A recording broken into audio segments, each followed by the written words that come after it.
तो आपको बचाने कौन आएगा? महिलाएं कमजोर होती हैं, ये मंत्रों की शक्तियां बहुत तीव्र होती हैं, जगतदात्री है पूरे संपूर्ण ब्रह्मांड की, फिर आपको बचाने वाला कोई भी नहीं है। भी चक्र से मूलाधार से आवाज निकलती है और यहाँ तक आकर बाहर आती है, उसके अंदर समग्र नाड़ियां आपकी इन्वॉल्व हो जाती हैं। मैनिफेस्टेशन भी यही है, लॉ ऑफ अट्रैक्शन भी यही है। अभी भी मेरे रोंगटे खड़े हो रहे हैं इसका नाम ले लेके भी बार बार। प्लीज प्लीज दोनों हाथ जोड़ के आपसे मैं निवेदन करता हूं कि देवी के किसी भी पाठ को, किसी भी मंत्र को हाथ मत लगाइएगा। अगर आप सप्तशती का पाठ नहीं करते हैं, सिर्फ कवच करना चाहते हैं, तो श्री जगदम्बा प्रीत्यर्थे जपे विनियोग है, सिंपल विनियोग में ये जोड़ लीजिए। और अरे भैया मैं तो बहुत ही सामान्य मनुष्य हूँ, मेरी तो क्या ही औकात है कि मैं क्या बोलूँ। तत्व क्या है, इसका मूल क्या है? दिग्बंधन ही है। एक्चुअली देवी कवच जो है वो दिग्बंधन का ही एक विशाल वृहद महान प्रकार है। देवी उसी हम क्या सोचते हैं, हमें क्या लगता है, आप क्या सोचते हो कि मैंने ललिता सहस्त्रनाम का वीडियो बनाया और आप करने लग गए तो आप महान हो गए, या मैं बता रहा हूं तो मैं महान हो गया? कि चारों दिशाओं से, प्रत्येक शरीर के अंग से, संपूर्ण समग्र रूप से जो आपकी रक्षा करता है वो देवी कवच है। इसकी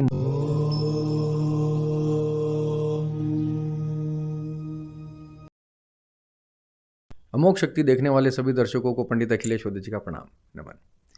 मित्रों, पिछले वीडियो में मैंने बात की थी कि दिग्बंधन के बारे में, और उसमें आपसे ये वादा किया था कि अगला वीडियो चंडी कवच के ऊपर, दुर्गा कवच के ऊपर, देवी कवच के ऊपर मैं लेके आने वाला हूँ। बहुत अद्भुत वीडियो होने वाला है, बने रहिएगा पूरे वीडियो में।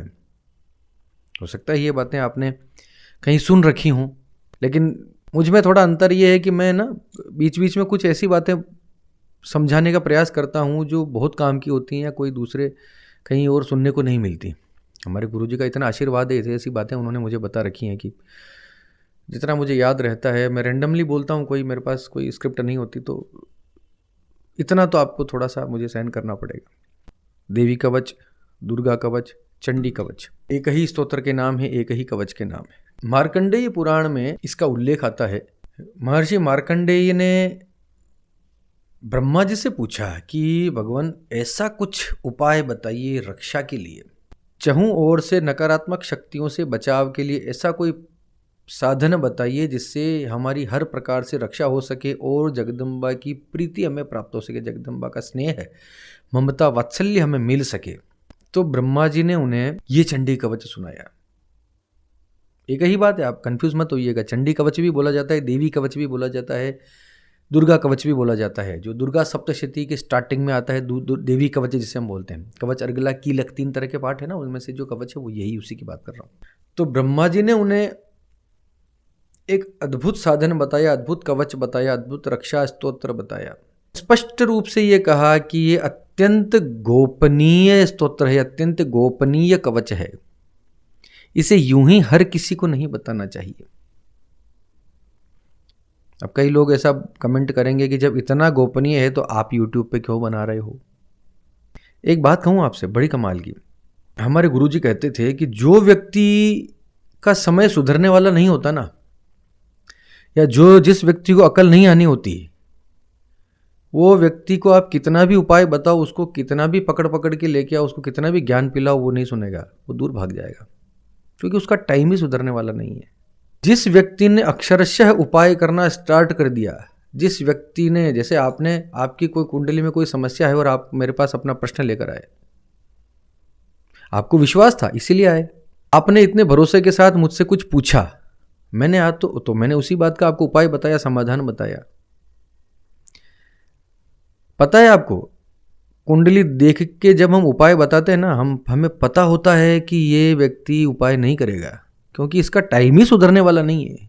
और जो व्यक्ति का हमें कंफर्म होता है कि हाँ ये उपाय कर लेगा, तो उसको उतने टाइम की कोई पर्टिकुलर साधना होती है, तो नहीं कि एक दिन में तुम्हें जाके कुछ चमत्कार हो जाएगा, ऐसा नहीं। हर साधना को, हर वृक्ष को फूलने फलने में टाइम लगता है, तो उसको पर्टिकुलर 3 महीना, 2 महीना, 6 महीना, ऐसा मैं बोलता हूँ, ये मेरा तरीका है। मेरा पॉइंट ये है कि आप कहेंगे जी जब इतना गुप्त है, इतना गुह्य स्तोत्र है, तो इसको इतना चौड़े बाजार में क्यों बताए जा रहे हो यूट्यूब पे। मैं इसलिए बता रहा हूँ कि मैं तो अपना काम कर रहा हूँ सनातन में विश्वास जगाने का, हमारे मंत्रों की शक्तियों पे विश्वास पैदा करने का, हमारे सनातन की शक्ति का आभास दिलाने का और परोपकार करने का। अब जो व्यक्ति इसके लायक नहीं होगा वो इसको देखेगा ही नहीं, जो देखेगा वो करेगा ही नहीं।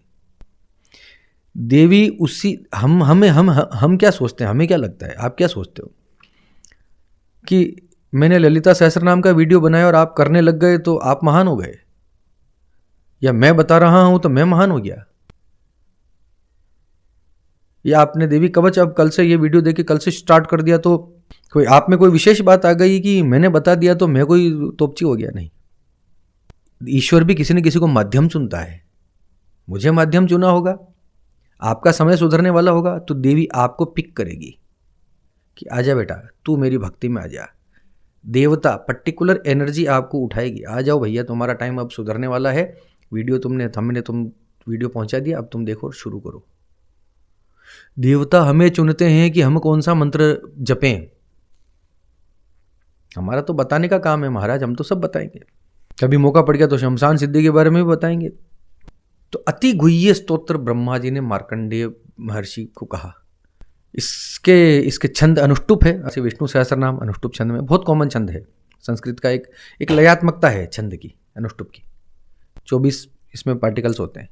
चामुंडा इसकी देवता है, चामुंडा देवी के लिए ये प्रयोग किया गया है। अंगन्यासोक्त मातरो बीजम, अंगन्यासोक्त मातर है जो है वो इसका बीज है। इस कवच का जो तत्व है वो दिग्बंधस देवता है। दिग्बंध देवता जो है, दिग्बंधन के जो देवता हैं वही इसका तत्व। इसका तत्व क्या है, इसका मूल क्या है? दिग्बंधन ही है। एक्चुअली देवी कवच जो है वो दिग्बंधन का ही एक विशाल वृहद महान प्रकार है। देवी कवच जो है वो एक्चुअली कवच होते हुए भी एक दिग्बंधन की प्रक्रिया है। संपूर्ण कवच जो है दिग्बंधन ही है। आपके चारों दिशाओं से, प्रत्येक शरीर के अंग से संपूर्ण समग्र रूप से जो आपकी रक्षा करता है वो देवी कवच है। इसकी महिमा गाना, अरे भैया मैं तो बहुत ही सामान्य मनुष्य हूँ, मेरी तो क्या ही औकात है कि मैं क्या बोलूँ। ये इतना महान है, अभी भी मेरे रोंगटे खड़े हो रहे हैं इसका नाम ले लेके भी बार बार। ये इतना सशक्त पाठ है, रक्षा के लिए इससे बेहतर कोई उपाय है ही नहीं। अगर ये आपने सिद्ध कर लिया तो आप निर्भय होकर विचरण कीजिए। सृष्टि के अंदर कोई माई का लाल आपका बाल बांका नहीं कर सकता। फिर इसके विनियोग में आता है श्री जगदम्बा प्रीत्यर्थे, जगदम्बा की प्रीति प्राप्ति हेतु ये पाठ कर रहा हूँ। सप्तशती पाठांगत्वेन जपे विनियोग है, सप्तशती पाठ के अंग के रूप में इसका विनियोग करता हूँ। अगर आप सप्तशती का पाठ नहीं करते हैं, सिर्फ कवच करना चाहते हैं तो श्री जगदम्बा प्रीत्यर्थे जपे विनियोग है, सिंपल विनियोग में ये जोड़ लीजिए। और सप्तशती का पाठ अगर आप जोड़ रहे हैं तो फिर ये जो इसमें जो विनियोग कहा गया है उस प्रकार से आपको करना है। सप्तशती पाठांगत्वेन विनियोग है, इस बात का विशेष ध्यान रखिएगा। सिंपल कवच भी किया जा सकता है, मैं अभी सुना देता हूँ, समझा देता हूँ। आप कहेंगे कि जी दुर्गा सप्तशती का जो है अटूट हिस्सा है, वो मैं मानता हूँ। सप्तशती का अगर पाठ कर रहे हैं तो कवच आपको उसके पहले और बाद में करना ही पड़ेगा। षडंग पाठ जो होता है, 6 अंग होते हैं उस पाठ के, कवच अर्गला कीलक तीनों रहस्य और पाठ मूल पाठ है ना, ये तो होना ही है। लेकिन जो करते हैं वो मेरी बात समझ रहे होंगे, कवच का पाठ किए बिना दुर्गा सप्तशती का पाठ नहीं करना चाहिए, क्योंकि वो स्वयं पाठ अपने आप में, वो मूल पाठ इतना स्ट्रांग है कि उसमें कुछ अगर थोड़ा सा भी इधर से उधर हो गया, उच्चारण की गड़बड़ हो गई, तो आपको बचाने कौन आएगा? जब स्वयं देवी आपके पीछे पड़ जाएगी तो फिर कौन बचाएगा? जो जगतदात्री है पूरे संपूर्ण ब्रह्मांड की, तो फिर आपको बचाने वाला कोई भी नहीं है। तो इसलिए कवच तो सबसे पहले है महाराज, कवच तो पहले करना पड़ेगा। हाँ, अब आप कहेंगे जी सप्तशती ना करें तो सिर्फ कवच का किया जा सकता है? बिल्कुल किया जा सकता है। केवल कवच का पाठ नित्य आप अपने नित्य उपासना में आप शामिल कर सकते हैं। विनियोग में ध्यान रखिएगा कि दुर्गा सप्तशती पाठांगत्व है ना, विनियोग इस प्रकार से नहीं बोलना है।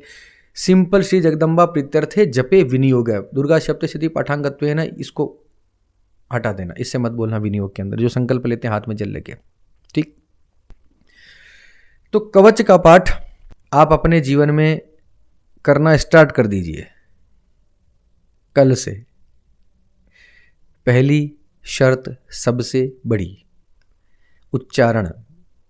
आपका उच्चारण अगर गड़बड़ है तो प्लीज़ प्लीज़ प्लीज़ दोनों हाथ जोड़ के आपसे मैं निवेदन करता हूँ कि देवी के किसी भी पाठ को, किसी भी मंत्र को हाथ मत लगाइएगा।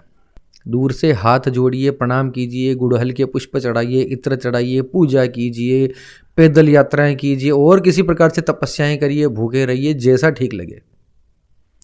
देवी के पाठों में प्लीज़ खास तौर से जो चंडी पाठ है, जो सप्तशती का जो पाठ है, कवच अर्गला कीलक तीनों रहस्य और दुर्गा सप्तशती का पूरा मूल पाठ और फिर सिद्ध कुंजिका और ये सब बिना सही स्पष्ट उच्चारण के प्लीज़ मत कीजिए। चाहे मैं कितना भी यहाँ पर बोलूँ कि ये इतना महान है, वो उतना पाठ नहीं, मत करो। हिंदी में कर सकते हैं, ठीक है। कई लोग मुझसे पूछते हैं जी हिंदी में पाठ कर सकते हैं क्या? बिल्कुल आप हिंदी में पाठ कर सकते हैं, उतना लाभ नहीं मिलेगा, लेकिन आपके मन में धीरे धीरे अगर देखो यार ऐसा है, भक्ति जो है ना आपके अंदर से जब उमड़ती है ना, तो सारे किए गए जो पाठ हैं वो आपको लगने लग जाएंगे। आपकी अगर आस्था है, आप प्रार्थनाएं कर रहे हो, प्रार्थना तो संस्कृत में नहीं करो, हे प्रभु बचा ले, हे प्रभु रक्षा करो, हे प्रभु मेरा कर्जा उतार दो, हे प्रभु ये करूँगा वो करूँगा, तब तो संस्कृत नहीं बोल रहे ना, हिंदी में ही बात कर रहे हैं। हमारे गुरुजी कहते थे कि प्रार्थना जो है वो मंत्र से भी तेज होती है। प्रार्थना का इतना असर होता है, आपने दिल से अंदर से बिल्कुल रो के तड़प के आर्तनाद त्राहिमाम करते हुए जब ईश्वर से जब आप कुछ मांग लेते हैं वो मिल जाता है, क्योंकि उसमें भाव इतना प्रबल होता है। आप नाभ के नाभि चक्र से मूलाधार से आवाज़ निकलती है और यहाँ तक आकर बाहर आती है, उसके अंदर समग्र नाड़ियाँ आपकी इन्वॉल्व हो जाती हैं। मैनिफेस्टेशन भी यही है, लॉ ऑफ अट्रैक्शन भी यही है। जब दिल से किसी चीज़ के पीछे लग जाओ तो वो मिलता है। प्रार्थना में वही शक्ति है, लेकिन उतनी इष्ट के लिए उतनी ऊर्जा पैदा कैसे हो, वो उतना भाव आपको पैदा करना पड़ेगा। धीरे धीरे इसी प्रकार के सत्संग सुनते रहिए, इसी प्रकार की चीज़ों में इन्वॉल्व रहिए, इसी प्रकार का कंटेंट देखिए, इसी प्रकार की चीज़ों को देखिए, समझिए। धीरे धीरे आपको अपने आप में जो है अलग शक्ति का आपको संचार होता हुआ दिखाई देगा जीवन में। तो देवी कवच का है। फिर कई प्रश्न मेरे पास याद है, महिलाओं का ये प्रश्न तो इतना कॉमन हो चुका है, मैं इसका जवाब देते देते थक गया हूँ। महाराज हमारे मेंस्ट्रुअल्स होते हैं तब हमें क्या करना चाहिए? सुनिए माताओं और बहनों, देवियों, जब आपकी पीरियड्स होते हैं 7 दिन कोई भी पूजा पाठ उस स्थान पर मंदिर में बैठकर न करें, किसी भी पवित्र वस्तु को टच न करें। अब किसी को बुरा लगता है कि जी ये तो अपमान है महिलाओं का और इस प्रकार से महिलाओं को क्यों रोका जाता है, उनका तो मैं कुछ कर नहीं सकता। इसका विश्लेषण मैं पिछले कई वीडियो में बता चुका हूँ कि इसके पीछे एक्चुअल कारण क्या है। महिलाएं कमज़ोर होती हैं, ये मंत्रों की शक्तियाँ बहुत तीव्र होती हैं उन 7 दिनों में। तो जब सर धो लें, किसी को 6 दिन मानता है, कोई 7 दिन मानता है, सर धोने के बाद आप फिर से आप अपने पूजा पाठ जब तक वापस उसी रीति से स्टार्ट कर दीजिए। महिलाओं को इसके खंडन का दोष नहीं लगता। जैसे मैंने 3 महीने की कोई साधना बताई है तो महिलाओं को तो बीच में ब्रेक करना पड़ेगा ना, 25 दिन 24 दिन में जो भी है, तो ब्रेक कर सकती है, कहीं कोई इसमें कोई दोष नहीं लगता भाई। आप उसको मत गिनिए 3 महीने, हाँ 90 दिन 90 डेज पूरे गिनिए, साधना के 90 डेज गिन लीजिए, ठीक है, ये स्पष्ट हो चुका होगा। तो इसमें कहीं कोई शंका नहीं रखना, भय नहीं रखना। माला हाथ में नहीं लेनी, मंदिर में नहीं जाना। हाँ मन मन में जो है आप मन में आप नहा धोने के बाद मन में अपना मंत्र चलने दे सकती हैं, अपना काम करते हुए चलेगा, कोई प्रॉब्लम नहीं, ठीक है। ये मेरे ख्याल से क्लियर हो चुका होगा। कवच संबंधी एक और छोटी सी मैं एक बात बताऊं, कवच के ना हवन नहीं किया जाता, देवी कवच का हवन नहीं किया जाता, इसकी आहुतियां नहीं लगाई जाती, स्पष्ट निषेध करके बताया गया है इसके अंदर तंत्र में।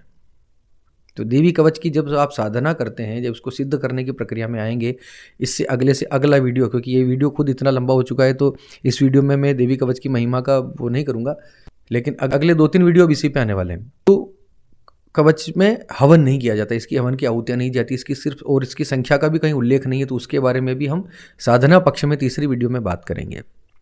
फिलहाल इतना है कि देवी कवच अगर आप रक्षा अपनी करना चाहते हैं किसी भी प्रकार से, अपनी, अपने बच्चों की, अपने परिवार की, अपने घर की, अपने ऑरा की, अपने वाइब्रेशंस की, अपने ओज की, तेज की, आप चाहते हैं कि देवी का आशीर्वाद हमारे सर पे पड़ा रहे इस दुनिया में। मैं एक बात बताऊं, पिताजी तो होते हैं, देखो ऐसा नहीं कि फादर का कोई महत्व कम हो गया, लेकिन जो पीड़ा, जो दर्द माँ आपका समझ सकती है इस दुनिया में कोई समझ नहीं सकता। और जिस हद तक आपको बचाने के लिए, आपकी रक्षा के लिए माँ उतर सकती है, उतना इस सृष्टि के अंदर, इस ब्रह्मांड के अंदर कोई भी नहीं आ सकता। तो ये तो सारी ब्रह्मांड की माँ है, इसी से आपने प्रार्थना कर ली, तो फिर तो क्या ही बचा, फिर तो आप निर्भय होकर विचरण करो, क्या हो गया। लेकिन उस लेवल की तपस्या थोड़ी सी अपने जीवन में उतारिए। चलिए, इस वीडियो को इतना लंबा नहीं खींचेंगे। इसी के साथ आप सबके मंगल की कामना करता हुआ मैं पंडित अखिलेश उदित आपसे विदा लेता हूँ। धन्यवाद। अगले वीडियो में ज़रूर आइएगा, बहुत अद्भुत वीडियो होने वाला है, देवी कवच के ऊपर महावीडियो। चलिए, धन्यवाद, थैंक यू।